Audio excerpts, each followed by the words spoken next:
On the eve of our wedding, my fiancé Ethan threw Lily an extravagant wedding ceremony. Under camera flashes, Lily stood in her bridal gown smiling sweetly, though Ethan is Ivy's fiancé. I don't mind carrying his child. The audience wept with emotion while I clenched my fists. As I turned to leave, Ethan's impatient voice followed me. Lily just wants my child. You'll have me back after the delivery. She's your sister. Can't you tolerate this? His words struck me with surreal clarity. Staring at his familiar yet alien face, unexpected relief washed over me. Then let's call off the wedding, I said quietly. Ethan, I'm done with you.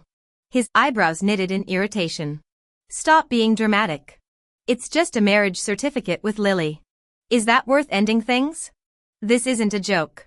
Tears trailed down my cheeks. Seeing my tears, Ethan sneered, you think waterworks will move me? Tears are the cheapest currency. Ivy, take your weeping elsewhere. Suddenly our mother rushed over, shoving me aside. Ivy, this is your sister's special day. Go die somewhere else if you must. The crowd joined in jeering, their hostility confirming my outsider status. Yet Lily was the thief stealing everything from me. Mom, I choked. How many times must I watch you give Lily my belongings? But this is different. Ethan's my fiancé. How could you let them marry? She glared coldly. If Lily wants something, she gets it. She's only borrowing Ethan for a child. Why can't you share? Lily approached tearfully, clutching my sleeve. Sister, please lend me Ethan. I'll return him after the baby comes. Our child could even call you mommy. The crowd cheered her modern generosity while pelting me with debris, shouting for my expulsion. Hours later, Lily's social media post showed Ethan solemnly sliding my engagement ring onto her finger. Through fresh tears, I posted, wedding tomorrow. Groom needed. Apply within. Within seconds, Ryan messaged, how about me? His call followed instantly. Ivy, I've loved you since we were kids. 15 years now. Unlike that trash ex. I'll never hurt you. You know I've always hated Lily. Even if the world sides with her, I'm yours. Having endured Lily Smith's oppression for so long, hearing such words filled me with both emotion and disbelief. Really? I asked tentatively. Absolutely. Ryan Brown replied with conviction. In that moment, I thought marrying Ryan might actually bring happiness. I hadn't been resting long before Lily returned home with the others. I remained silent, refusing to greet them as usual, quietly reading in my room. Yet even this passive resistance provoked her. She knocked and asked meekly, Ivy, do you still have that necklace Dad gave you? My entire body tensed at the mention. That necklace was my last connection to Father, who'd promised to fasten it himself on my wedding day before tragedy struck. What do you want with it? I demanded. Don't use that tone. Mom materialized, glaring. She's your sister.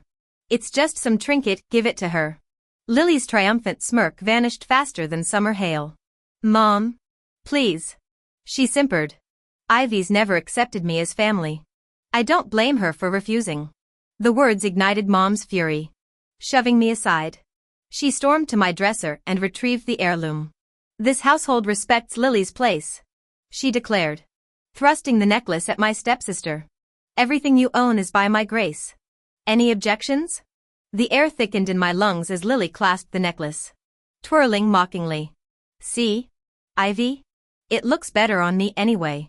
I moved to leave, but as I brushed past the staircase, Lily dramatically stumbled. Instinctively I reached out only to be violently shoved by Ethan Williams, who caught Lily mid-fall. My ankle cracked against the marble floor. Vile creature. Ethan spat, cradling Lily. Trying to kill your own sister? Lily trembled theatrically. I thought, even without blood ties, you'd never. Her crocodile tears flowed freely. If you want Ethan back, just say so. The venom in Ethan's stare chilled me. Stay away from her, he growled. Watching them, I numbly recalled the boy who'd fretted over my sneezes. Now he tenderly checked non-existent bruises on Lily's arm. I spent that night in a clinic then a hotel, scrolling social media through sleepless hours. Ethan's post blazed across my feed, 9 photos of him and Lily in our former apartment. Caption, building memories with my forever. #blessed. Our mutual friend's congratulatory comments blurred through tears. The mistress becomes the wife. I typed. Congratulations on your stolen happiness. Blocking them both. I silenced the digital charade. The phone rang within minutes. Ethan's name flashed. But the broken girl who'd have leaped to answer was gone. Ivy Johnson. I order you to delete that comment immediately and apologize to Lily. Why should I apologize? I retorted. She's the one who stole my fiancé. And now you want me to apologize to her? The one who isn't loved is the real homewrecker. Ivy. Haven't you figured that out yet? Ethan's voice was ice cold. Yet his words jolted me awake. Though I'd loved him for years. He'd never been worthy of my affection. Does twisting the truth amuse you? Ethan? I won't apologize. You two are the ones at fault here. I hung up and powered off my phone. The next day, I returned home to pack when I found 3 people waiting in the living room. How dare you show your face? Mom glared at me. Posting those social media comments to smear Lily as a homewrecker, are you proud of yourself? It's okay. Aunt Karen. Lily sniffled. Fake tears glistening. Cousin Ivy almost pushed me down the stairs yesterday and spread those lies online. But I forgive her. You're too kind. Lily. Ethan tenderly ruffled her hair. But I won't let anyone hurt you. Please. Ethan. Lily clung to his arm. You're still marrying her. I don't want to come between you. At the mention of marriage. Ethan's face twisted in disgust. I cut him off first, don't worry. I'm calling off the wedding. Ethan froze. You're canceling our marriage? Obviously. I laughed bitterly. Did you really think I'd keep a second-hand man? My entire life's belongings fit into a single suitcase, a few clothes. Some makeup. As I turned to leave forever. I froze. Dad's urn lay shattered on the floor. Ashes scattered across the tiles. Lily stood nearby without an ounce of remorse. Oops. She simpered. My bad. Cousin. You won't hold a grudge against little old me. Will you? Before I could react. Her Pomeranian lifted its leg and urinated on the ashes. Get lost. I kicked the dog away, a light tap. Really, but Lily immediately started wailing. How could you hurt poor Mr. Fluffkins? He just needed to pee. Blind with rage. I slapped Lily 3 times in rapid succession. This is for seducing an engaged man. This is for desecrating my father's remains. This is for letting your mutt piss on his ashes. By the time Ethan and Mom dragged me away, Lily's face resembled overripe tomatoes. You monster. Mom shielded her precious niece. Lily's family. She destroyed Dad's ashes. I screamed through tears. Mom shrugged. What's a box of dust compared to a living person? I could hardly believe my ears. How had the mother who once loved me and adored Dad become this person? Don't look at me like that. Mom said with glacial eyes. If I catch you bullying Lily again. Get out. In that moment, clarity washed over me. This woman wasn't worth my grief. I left carrying all my belongings in Dad's urn. After exiting that house of ghosts, I planned to rent my own apartment. Before I could contact any landlords, Ryan called. After brief pleasantries, he cut to the chase. Ivy. I know you don't want to stay there anymore. Stay at my villa until I return from Paris next week. Everything's prepared. Ryan had always been thoughtful. When Mom kicked me out at 12 for getting second place on exams, he'd found me hiding in Central Park's Rose Garden. Now 28. His kindness still anchored me. Thank you. I murmured. Throat tight. Modern isolation had eroded my ability to accept kindness. Ivy. Don't you dare be formal with me. His voice softened. You deserve this. You're the most remarkable woman I've ever known. Long after hanging up, his words lingered. For years, Lily's shadow and Mom's constant belittlement had choked me. Yet Ryan saw value where others found lack. His villa near downtown Astoria stunned me, minimalist decor with navy accents. Our childhood photo framed beside California king bedding. That first night, I slept deeply until noon. Next morning, I realized some keepsakes remained at what used to be Ethan's and my marital home. Assuming the coast clear, I drove over. The key still turned, revealing Ethan and Lily entangled on our former couch. Ethan's gaze held that tender look he'd once reserved for me. Lily drawled. Oh sis.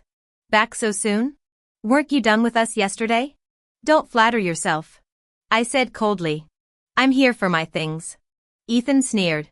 Our house holds nothing of yours. Memories flooded me, us picking out this brownstone. His vows to build our forever. Now he stood protectively behind Lily. That same diamond ring glinting on her finger. I extended the key. Let me grab one item. Then I'm gone. His face darkened. Still playing victim? Your dramatics don't work anymore. Keep it all then. I turned sharply. But Ethan grabbed my arm. Not so fast. We need to discuss you assaulting Lily. Lily pretended to intervene. Cheek miraculously unblemished. Ethan. It's okay. I probably deserved it. The charade nauseated me. Shaking free, I walked into Autumn's crisp air. Their voices fading. Ryan's villa awaited, not a prison of memories, but a sanctuary where blue curtains danced in salted breezes, where framed smiles promised new beginnings. You. Ethan looked at Lily with a mix of heartache and pity. Your kindness makes you an easy target. But rest assured, I won't let this go. His gaze turned icy when addressing me. Ivy. I demand you kneel and apologize to Lily immediately. Or face the consequences. Even though Lily had knocked over my father's urn and let her dog defile his ashes, Ethan was demanding my apology. Why should I apologize? I stood my ground. She provoked me first. Was I wrong to defend myself? You shouldn't have slapped her face. Ethan retorted, clearly unprepared for my defiance. As a woman yourself, you know how important appearance is. Have you no empathy? I laughed bitterly. You two cheaters dare lecture me about empathy? Are you living in a fantasy? If her slap was petty, yours was a full-blown assault. Channeling months of pent-up frustration, I delivered a resounding slap across Ethan's face before walking away with my head held high. The satisfying confrontation left me unusually cheerful during the traffic-clogged drive home. Returning to my villa, I dove into neglected work. Ethan used to claim women shouldn't work too hard, that landing a good husband sufficed. Though I'd never agreed. I'd humored him by taking it easy. Now I understood relying on men brings misery. Women must control their own destinies. Contrary to expecting emptiness after leaving that toxic household, I found profound fulfillment in my career. Nearly a week passed before my mother's call interrupted this peace. Come home today for my birthday, she commanded. In previous years, I'd have organized lavish celebrations. Now, disillusioned, I coldly declined. I'm busy. How dare you refuse? Her voice sharpened. You should be grateful Lily convinced me to let you attend. Bring gifts. A cake. And thank her properly. I said no. I hung up and blocked her. By evening, she texted from a new number, where are you? No gifts? No cake? Useless daughter. Send $50,000 now or I'll disown you. Amused, I replied, isn't Lily also your daughter? Let her handle it. I blocked this number too. When Ethan called moments later, feigning concern about family reputation, I silently blocked him without response. The next morning, dressed in a sharp pantsuit, I confidently negotiated a major contract. The portly CEO praised my presentation, his greasy hand settling on my shoulder during the signing. Excellent work, Ivy. Maintaining professionalism. I smiled. Thank you, Mr. Anderson. This partnership benefits both our companies. Mr. Lee chuckled inexplicably, his lecherous gaze never leaving Ivy. I've always wondered how someone so young climbed the corporate ladder so fast. Now I see the real reason. His mocking tone dripped with innuendo. With a face like yours, no wonder you got promoted quickly by putting it to good use. The men in the office erupted in knowing laughter, their ingrained misogyny surfacing as they automatically assumed a woman's success could only stem from sexual favors rather than competence. Ivy's nails dug into her palms as she forced composure despite the unsigned contract trembling in her hands. Shall we focus on finalizing the agreement first? Mr. Lee? Don't be in such a hurry. He purred, his sweaty palm sliding onto Ivy's thigh. We could discuss other mutually beneficial arrangements first.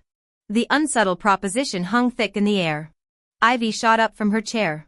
That's completely inappropriate. Watch your tone, Mr. Lee's face darkened instantly. I'm the client here. Ivy. Is this how your company shows respect? Ivy's righteous anger evaporated under his threat to their business deal. Through clenched teeth, she whispered, "What exactly do you want?" His garlic-tainted breath hit her ear as he leaned closer. "One night with me. Fair trade for my signature." "Yes?" The slap rang out before Ivy realized she'd moved. Shock then fury contorted his features. "You ungrateful slut. You should feel honored I'd even consider touching damaged goods like." Strong hands steadied Ivy as she stumbled backward into a familiar presence. "Easy now." Ryan's calm voice cut through the chaos, his protective grip grounding her trembling body. "You did nothing wrong. Let me handle this." Still reeling from the violation, Ivy numbly nodded. "Lee from Shingza Group?" Ryan's authoritative tone made the older man flinch before recovering with blustering bravado. "What's some punk like you gonna do?" The answer came as Ryan's fist connected with his gut. "This is for perpetuating workplace sexism." A second punch landed with surgical precision. "And this is for harassing my colleague." As Mr. Lee wheezed on the floor, Ryan dialed his phone. "Initiate Shingza's acquisition. Remove their toxic VP immediately." "Why you can't, Mr. Lee's sneer died when his own phone buzzed with termination notices. Realization dawned as he groveled at their feet. "Mr. Brown. Ryan Brown of Horizon Group. Please. Horizon doesn't tolerate bigots." Ryan guided Ivy out without glancing back, his childhood friend persona replaced by formidable executive poise. Later, he opened his car door with old-fashioned courtesy. "You're even more beautiful than I remembered, Ivy." Ivy's cheeks burned as they drove to his townhouse, where fresh peonies and chocolate torta waited, a thoughtful touch from the boy she once knew who'd grown into this principled, remarkable man. "Ivy Johnson. Even though I've already confirmed, I still want to ask you again." Ryan's earnest gaze made my heartbeat accelerate. "Are you truly willing to marry me?" "I do." As my response hung in the air, Ryan leaned closer but paused millimeters from my lips. "Ivy," he whispered with the reverence reserved for priceless artifacts, "may I kiss you?" In that moment, I realized this gentle, considerate man had always owned my heart. Wordlessly, I rose on tiptoes to press my lips against his. Ryan froze momentarily before reciprocating with awakening passion. That night, I surrendered all reservations to him completely. Our days became sunlit harmonies of selecting wedding dresses, rings, and planning ceremony details. The toxic connections of my past faded like bad dreams. Where I'd expected permanent disillusionment after Ethan, Ryan taught me partnership meant mutual support, not martyrdom or exploitation. 3 days before our wedding, a haggard Ethan appeared at our doorstep. "Ivy, I've missed you terribly," he rasped, reeking of desperation. "Lily only ever used me. You're the only one who truly." Ryan's arm blocked Ethan's attempted embrace.